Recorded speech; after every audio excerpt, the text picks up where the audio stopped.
All right, algebra students, we're back again and still doing linear functions. This time we're doing point slope form. And this is important because now point slope changes up from slope intercepts, although slope intercept is a very specific version of point slope, looking just a little bit different. But when we look at point slope, we need to have a point and we need to have a slope. And in this case, our point is going to be x1 of -4 and y1 of 1, along with our slope equaling -1/2, which is our m value. So we take the three values and we're just going to plug it into our formula, which is right here below.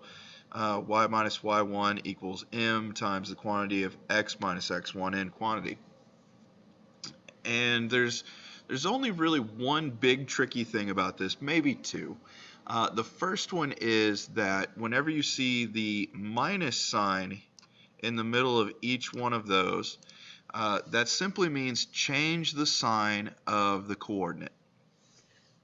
So if I were to go and do the very first one, our y1 is a positive 1, so I need to do y1 or y minus 1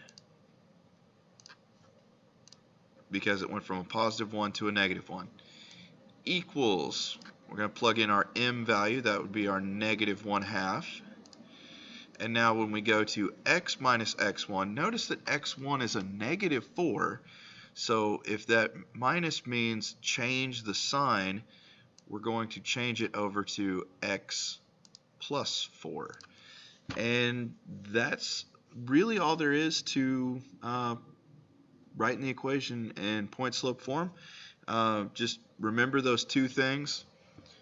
When you substitute, make sure you change the sign, and also that the y1 is the first one you plug in, but the x1 is the first thing you see in the points, so don't get those backwards. That can sometimes get a little tricky. So good luck with writing equations in the form of point slope, and I hope you find success.